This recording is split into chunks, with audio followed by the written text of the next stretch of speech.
Welcome back to my channel. Overnight வந்து ஒரு dumbbell boil ரைஸை வந்து நான் ஊற வச்சுருக்கேன். நீங்கள் 3 ஹவர்ஸ் ஊற வச்சுட்டா கூட போகிறோம். ஆனால் நமக்கு வந்து ஏர்லி மார்னிங் பண்ணணும் அப்படின்னா நம்ம நைட்டே ஊற வைக்கிறது பெஸ்ட்டு. கொஞ்சம் அதிகமாக ஊறுற தப்பு இல்லை. இதை வந்து மிக்சியில் வந்து நைஸாக அரைச்சிக்கிறேன். நான் ரொம்ப குவான்டிட்டி குறைவாக பண்ணுறதுனால நான் மிக்சிலே அரைச்சிக்கிறேன். இல்லைனா கிரைண்டரில் அரைக்கிறது ரொம்ப பெஸ்ட்டு. ஏன்னா அது ரொம்ப நைஸ் ஆகும் இல்லையா, அதனால தான். வேணுங்கிற அளவுக்கு தாராளமாகவே வாட்டர் சேர்த்து இதை நம்ம ஒரு உப்பு போட்டு அரைச்சிக்கலாம், அல்லது அரைச்சதுக்கப்புறமும் கலக்கிக்கலாம். இதுக்கு தேவையான அளவுக்கு உப்பு நான் இப்போயே போட்டுக்கிறேன். இதை நைஸாக நான் அரைச்சி எடுத்துன்னு வரேன். இந்த மாதிரி ஸ்மூத்தாக அரைச்சிக்கோங்க. அதை வெண்ணெய் மாதிரி அரைச்சிக்கணும். அது மாதிரி இந்த மாதிரி கன்சிஸ்டன்சிலே இருக்கணும். இப்போ பாத்திரத்தில் ஜலம் கொதிச்சுன்னு இருக்கு. கீழே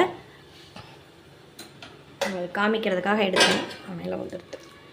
இது மேலே வந்து நீங்கள் ஆயில் தடவினாலும் சரி, இல்லைனாலும் பரவாயில்ல. இதை அப்படியே நம்ம இதில் விட்டுக்கலாம். ஏன்னா நம்ம இட்லி பாத்திரத்தில் வச்சு ஒவ்வொன்றா குத்தி எடுக்கிறதுக்கு லேட் ஆகும். அதனால் டபால்னு இதில் ஊற்றினா சீக்கிரம் வேலையாயிடும். கன்சிஸ்டன்சி இதில் ரொம்ப முக்கியம். ரொம்ப ஹார்டாக நீங்கள் அரைச்சிட்டிங்க, ஜலம் கம்மியாக விட்டுட்டிங்கன்னா புழியிறது ரொம்ப கஷ்டம். இதை சிம்மில் வச்சுட்டு வேகிற வரைக்கும் இதை மூடி வைக்கலாம், அல்லது 10 நிமிஷம். இதில் உங்களுக்கு நீங்கள் ஓப்பன் பண்ணி பார்த்தீங்கன்னா வெந்திருக்கணும், அவ்வளோதான். அது வேகட்டும். அந்த சேவைக்கு ஒரு தேங்காய் பால் ரெடி பண்ணிக்கலாம். பெரிய தேங்காயாக இருந்தால் 1/2 மூடி அளவுக்கு நான் இதில் போட்டுட்டு 1 டம்ளர் அளவுக்கு வாட்டர் சேர்த்து நான் இதை அரைச்சிக்கிறேன். இந்த மாதிரி அதை வடிகட்டி எடுத்துக்கலாம். கொஞ்சமாக ஆயில் விட்டு கடுகு, பெருங்காயம், ஒரே ஒரு மிளகாய் இதில் கிள்ளி போட்டுக்கிறேன். கடுகு வெடிக்க ஆரம்பித்ததும் கருவேப்பிலை போட்டுக்கிறேன். இப்போ நான் அடுப்பை ஆஃப் பண்ணிவிட்டு நம்ம ரெடி பண்ணி வச்சுருக்கேன் இந்த தேங்காய் பாலை இதில் சேர்த்துக்கலாம். இந்த வான்லி ஹீட்டே போதும்.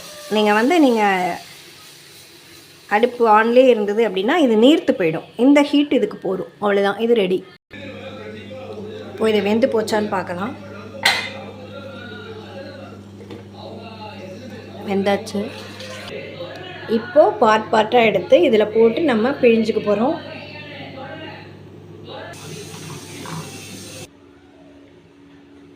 இந்த மாதிரி நம்ம நாழியில் பிழிஞ்சுக்கணும். இது ரொம்ப ரொம்ப குழந்தைகளுக்கும் பெரியவங்களுக்கும் எல்லாருக்குமே ரொம்ப ரொம்ப நல்லது. நம்மளுடைய ஹெல்த்தி அண்ட் டேஸ்டி சேவை அண்டு தேங்காய் பால் ரெடி. தேங்க்யூ வாட்சிங். Thank you friends.